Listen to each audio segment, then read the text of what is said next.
Connected आपका स्वागत करता है। आज का पाठ है डॉक्टर का अपहरण। उद्योगों का अंधाधुंध विकास, मशीनों की बढ़ती संख्या, फैलते प्रदूषण, बढ़ती बीमारियां, जलवायु परिवर्तन के कुप्रभाव, इन सभी के प्रति हमें जागरूक किया गया है। कुछ महीनों पहले आपने डॉक्टर भटनागर के अचानक लापता हो जाने का समाचार पढ़ा होगा, लेकिन उसके बाद फिर उनके बारे में कुछ भी पता न चला। हुआ यह था कि एक रात को लगभग 2 बजे उनके घर की कॉल बेल बज उठी। आदत के अनुसार डॉक्टर भटनागर उठ गए। उनकी पत्नी जागकर भी बिस्तर पर ही पड़ी रही, क्योंकि वह जानती थी कि ऐसा तो रोज ही होता है। जब भी कोई मरीज सीरियस होता तब अस्पताल का चौकीदार उन्हें उठाने आ जाता। अगर किसी को उन्हें घर बुलाकर ले जाना होता तो वह भी आकर उन्हें जगा देता। डॉक्टर भटनागर मरीजों की सेवा करना अपना सबसे बड़ा कर्तव्य समझते थे, इसीलिए वह इसका बुरा न मानते हुए साथ चले जाते। कोई उन्हें फीस दे या ना दे, इसकी उन्हें कभी चिंता न थी। उस रात भी वह उठे और गाउन पहने ही दवाइयों का बैग उठाकर चले गए। ज्यादातर यह होता था कि वह 1-2 घंटे में लौट आते थे या फिर सुबह होते होते तो जरूर आ जाते थे, क्योंकि उन्हें अस्पताल समय से पहुंचने की आदत थी। पर उस दिन जब देर सुबह तक डॉक्टर भटनागर नहीं लौटे तब उनकी पत्नी चिंतित हुई। पहले सोचा कि शायद मरीज की हालत गंभीर होगी, इसीलिए देर लग गई होगी।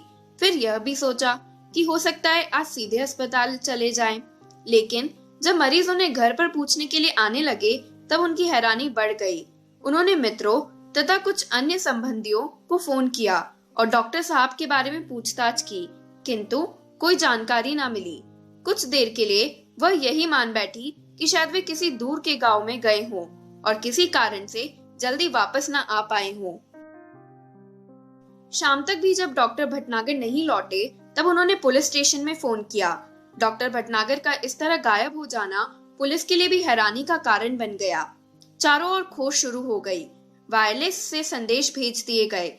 डॉक्टर भटनागर के गायब होने का समाचार बिजली की तरह शहर भर में फैल गया।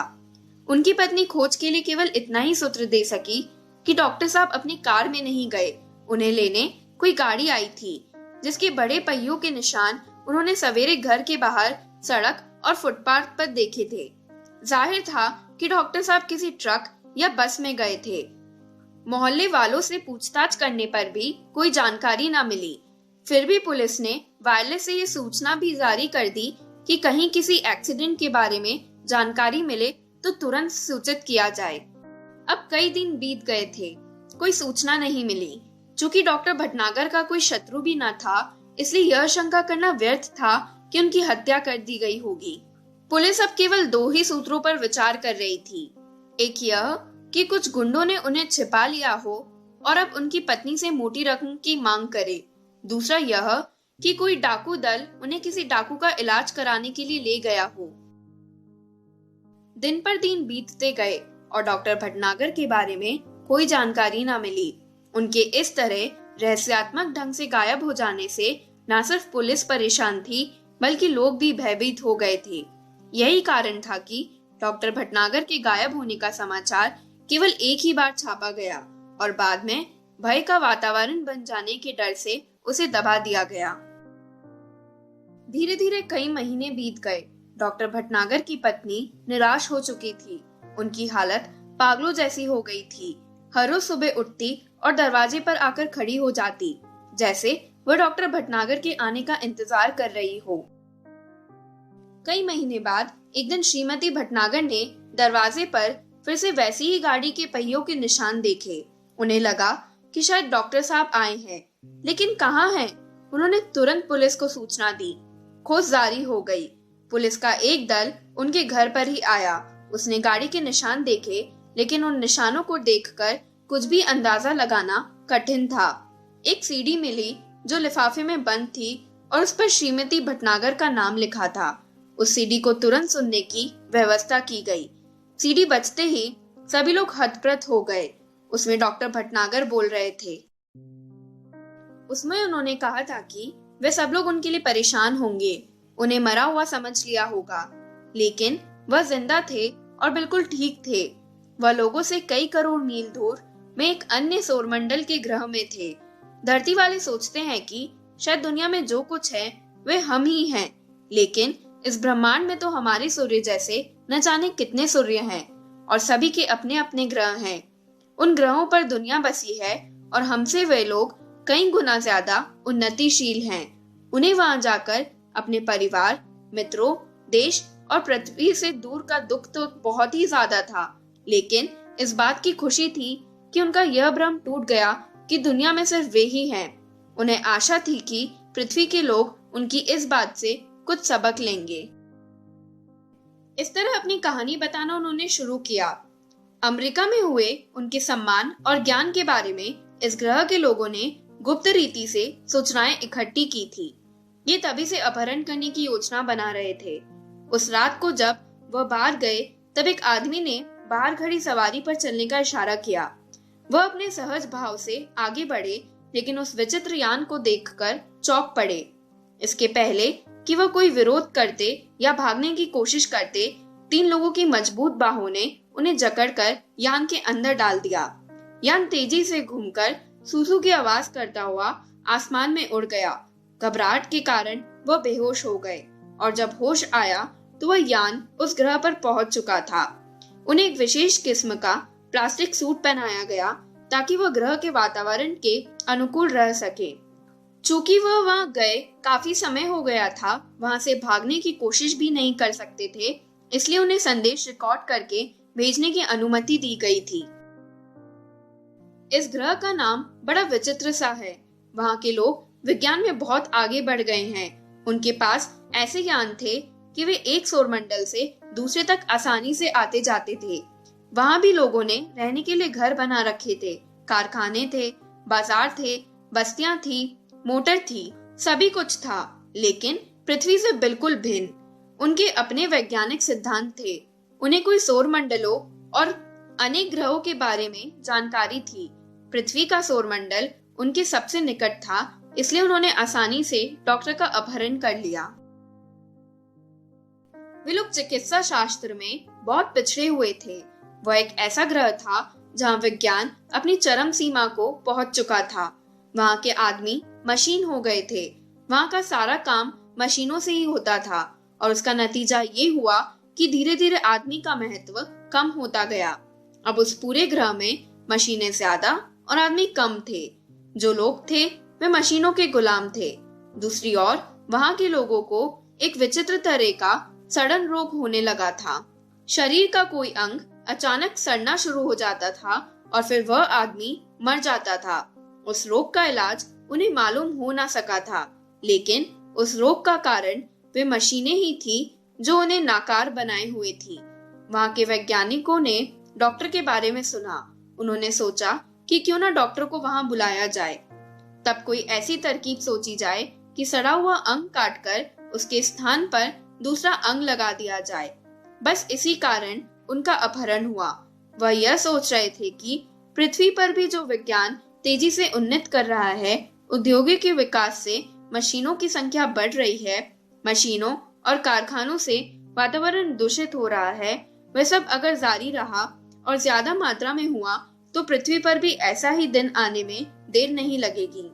आज भी पृथ्वी पर कैंसर, दिल की बीमारियां, तनाव के कारण होने वाली बीमारियां, ब्लड शुगर आदि उस भविष्य का संकेत है। उस ग्रह के लोग इन सभी मुसीबतों से गुजर चुके थे, लेकिन इन पर ध्यान नहीं दिया। अब स्थिति ये थी कि अगर तुरंत कोई उपाय ना किया गया तो शायद वहां से इंसानों का नामो निशान मिट सकता था। रह जाएगी बस ऊंची इमारतें, बड़े बड़े कारखाने, चिमनियां और दैत्याकर मशीनें। जो देश विज्ञान में इतना आगे बढ़ चुका था, वह चिकित्सा शास्त्र में इतना पीछे कैसे रह गया? इसका कारण यह था कि वहां के निवासियों का शरीर बहुत मजबूत होता था। उसकी ऊपरी चमड़ी मोटे प्लास्टिक जैसे पदार्थ की बनी होती थी। उस पर हवा, पानी या मिट्टी का कोई असर नहीं होता। हाँ, जब वे बच्चे थे तब अवश्य चमड़ी नरम होती थी, लेकिन बाद में धीरे धीरे वह सख्त हो जाती। वह सब वहाँ की जलवायु का प्रभाव था। वहाँ लोग बीमार ही नहीं पड़ते, इसलिए उन्हें चिकित्सा की जरूरत ही नहीं पड़ती, और जब किसी चीज की जरूरत ना हो तो भला उसके बारे में कोई कैसे सोच सकता है। इसी कारण वे लोग चिकित्सा शास्त्र में पीछे रह गए, किंतु अब उन पर मुसीबत आ गई थी।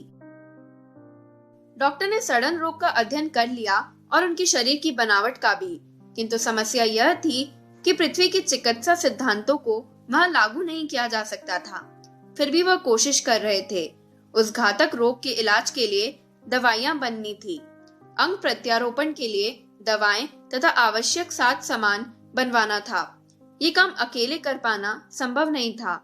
उनका छुटकारा भी वहां से तभी होगा जब वह उन्हें इस मुसीबत से बचने का रास्ता बता सकेंगे। इसलिए अब वे लोग योजना बना रहे थे कि उनकी सहायता के लिए पृथ्वी से कुछ और वैज्ञानिकों और डॉक्टरों को लाया जाए। डॉक्टर उनकी बात से सहमत नहीं थे। वह चाहते थे कि वे लोग स्वयं ही सारी बातें सीख लें और अपना इलाज अपने आप करें, किंतु उसके लिए वे भी तैयार नहीं थे। वही कारण था कि वह गुप्त रखी जा रही थी कि पृथ्वी से कब और कितने डॉक्टरों और वैज्ञानिकों का अपहरण करके उन्हें यहाँ लाया जाएगा। अब अगर वह सही सलामत वापस पृथ्वी पर आना चाहें, तो उनकी इच्छा के अनुसार ही आ सकते थे। इसलिए उनसे विरोध मोल लेना ठीक ना होता।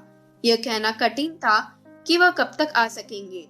आगे उन्होंने न घबराने को कहा और उन्हें कोई कष्ट न होने के बारे में बताया।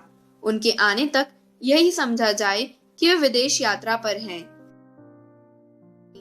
डॉक्टर भटनागर के इस रिकॉर्ड के संदेश को सुनकर सभी चकित थे। कितना बड़ा रहस्योद्घाटन भी हुआ था, आज के लिए और भविष्य के लिए भी। इन शब्दों से वाक्य तैयार कीजिए। पहला, लापता। दूसरा, हतप्रभ रहना। ये रहे आपके लिए वाक्य। पहला, लापता। अचानक एक दिन गुलू लापता हो गया। दूसरा, हतप्रभ रहना। शेर को देखकर सब हतप्रभ रह गए। निम्न वाक्यों में कारक रेखांकित करें। पहला, यहाँ भी लोगों ने रहने के लिए घर बना रखे थे। दूसरा, घर से बाहर गए उन्हें काफी समय हो गया था। तीसरा, उस सीडी को तुरंत सुनने की व्यवस्था की गई। और आपके जवाब ये रहे।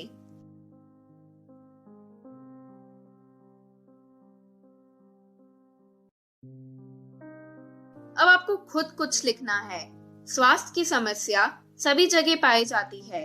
इस विषय पर आपके विचार लगभग 8 से 10 वाक्यों में लिखिए।